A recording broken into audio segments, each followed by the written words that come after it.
Okay, today I'm in St Ives, Cambridgeshire with Tim Moore, the Managing Director of the A.G.T, which is the Administration of Gambling on Tracks. Thanks very much for agreeing to do this, Tim. Can you give people watching this an idea of what exactly your company do?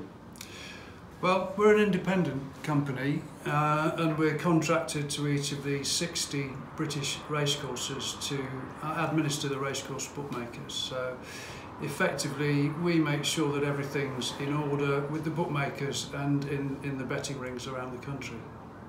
Okay, and how long have you been going? What's the history of the organisation? Well, the company started in 1998, was then titled the National Joint Pitch Council, or N.J.P.C as everybody knew it. And what had happened was the bookmakers had run their own administration for quite some time under a scheme called the Ferguson Agreement. But for whatever reason that wasn't working out, and the racecourses and the bookmakers couldn't agree that that was the way forward, so the racecourses gave 1 year's notice for the Ferguson Agreement to be ended. That was in 1997.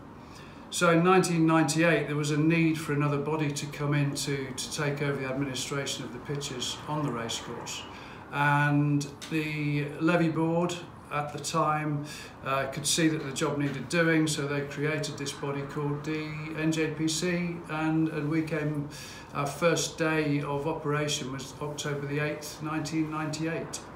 So were the bookmakers happy about that?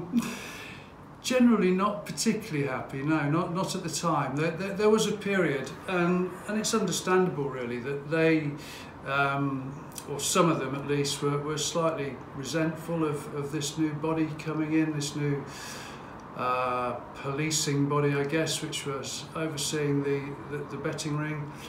And they thought perhaps that we didn't know what we were doing and we were too inexperienced, and so there was a steep learning curve in those early days, and there was a little bit of resentment from some bookmakers, but we soon got around that, got over that. The bookmakers came to realise that we knew what we were doing, and the relationship now is one of mutual respect, really. So what's your personal background in the racing? Well, 1984 I joined Ladbrokes to work in the high street, and I joined as a trainee manager and went through the training programme and soon became a manager and worked my way up the ladder from there. I was there for 14 and a half years until 1998 when I saw the job on course advertised for the N.J.P.C. and I thought I'd give it a go, and fortunately I was selected through the interview process. I must admit, I didn't realise that the N.J.P.C actually just morphed into A.G.T. When did that happen? That happened in 2008, because what happened, one of the main things that occurred in the last 15 years or so was the implementation of the Gambling Act, which came into being on the 1st of September 2007.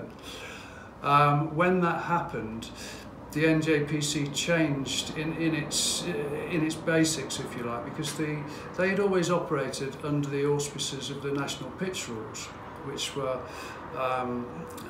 governed by the levy board. So in effect the levy board forced racecourses and bookmakers to work under the national pitch rules, and one of the parts of that was that the N.J.P.C would do the enforcement. When 2007 and the Gambling Act came along, the national pitch rules became defunct, and so the whole system had to be changed over, and the racecourses needed to put into place a new set of rules, if you like, that needed to govern on-course activity. So they did that, and part of that process was that A.G.T morphed out of the ashes of the N.J.P.C. So the company has never had a break in its service, if you like, but we just changed name in 2008. Well, the most visible sign of the A.G.T to racegoers as opposed to bookmakers would be the betting ring manager.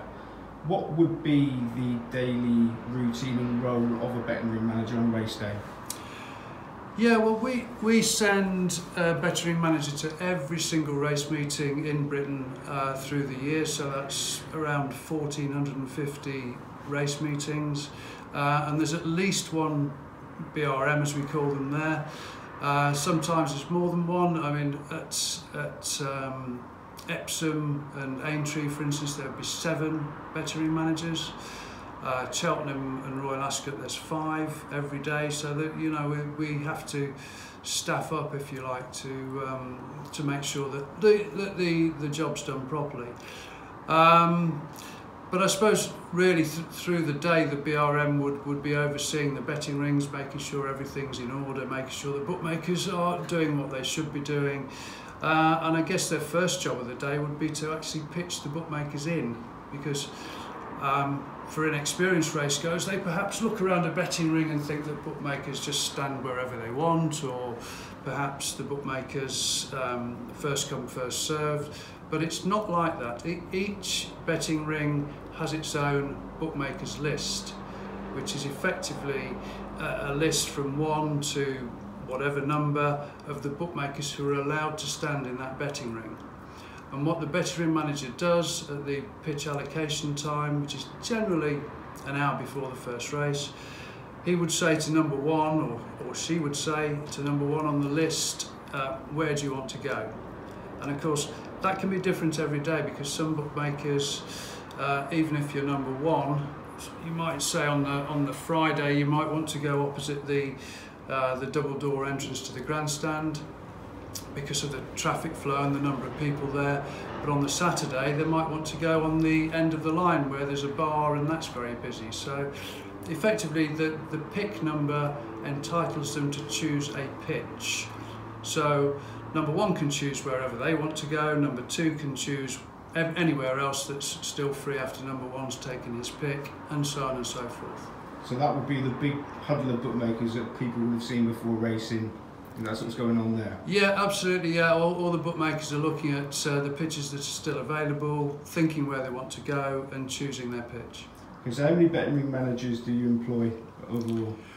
We have 6 full-time betting ring managers who are dotted throughout the country, obviously to look after the racing programme, and we've got 17 part-time betting ring managers who step in and help out for holidays and busy periods, particularly summer racing, when there can be up to 8 race meetings a day, and some of them require more than 1 betting ring manager. So, you know, it can be quite a big operation to get people to the tracks.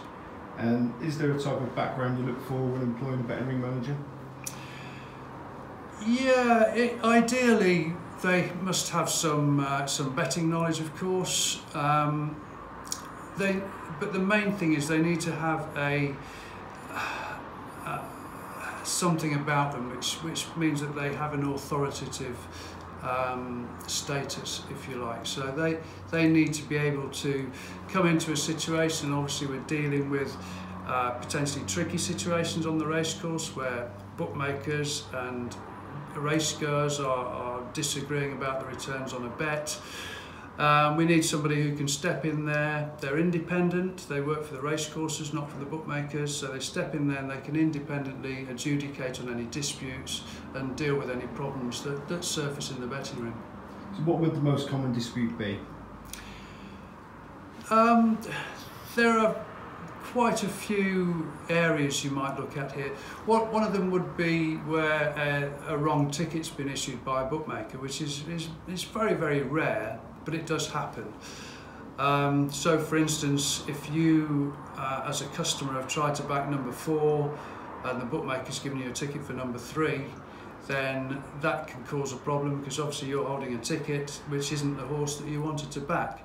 So that will lead to the customer going to the bookmaker saying, I want my returns, and there can be a problem there. So the ring manager would step in and adjudicate on that sort of thing. But I would say to those of you who are inexperienced racegoers, please check your ticket, because these mistakes do happen. They're not deliberate. The bookmaker doesn't know what's going to win the race, so there can be no feeling that it's being done deliberately.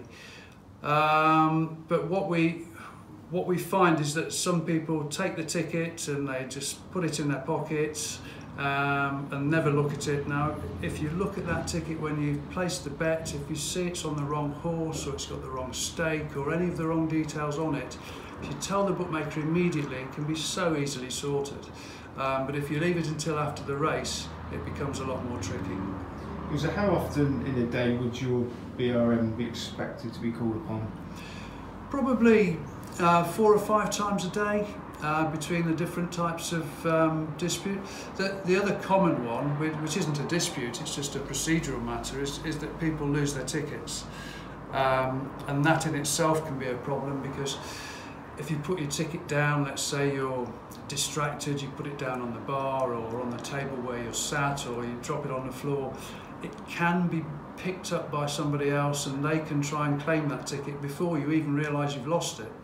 So you could go to the bookmaker as a customer with a lost ticket, say I've had £10 at 9 to 2, and they say, well, I've only got one £10 at 9 to 2 and I've already paid it out. So that can be a problem as well that the B.R.Ms will deal with. So is the onus on you to treat that ticket like money before the race? Absolutely, yeah. Please hang on to your tickets. It's a very important part of your race day. You don't want things to be spoiled by having a winning bet which you can't collect on. What's the most common mistake that a novice racegoer punter might make? I think probably the most obvious one is the failure to recognise that two stakes are needed when you're betting each way. So an each way bet, if you have £1 each way, actually costs you £2. It's not just £1, because you're betting £1 to win and £1 to place. In effect, you've got 2 different bets on which you're selecting your horse. So you need to pay double for an each way bet. And how often would it be that it's a what percentage would it be punter or bookmaker that's made a mistake? I would say it's a bit of both. Probably marginally more customers make mistakes. The other thing that some inexperienced customers do would be to look at the odds and mistake that for the number of the horse. So a horse which is 4 to 1, for instance, or number 4, and they look at the wrong side of the bookmaker's board and they say the name of the horse based on the odds rather than the number, which can cause a problem. But of course, everybody tries to make out the betting ring's a complicated place. It's commonly called a jungle. It's shrouded in mystery.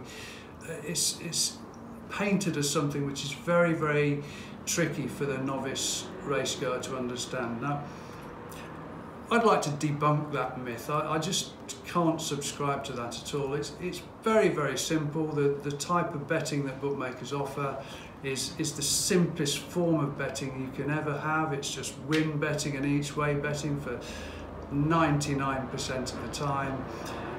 You can get other bets, betting without a favourite, or distance betting, or all sorts of weird and wonderful things, but that's relatively rare.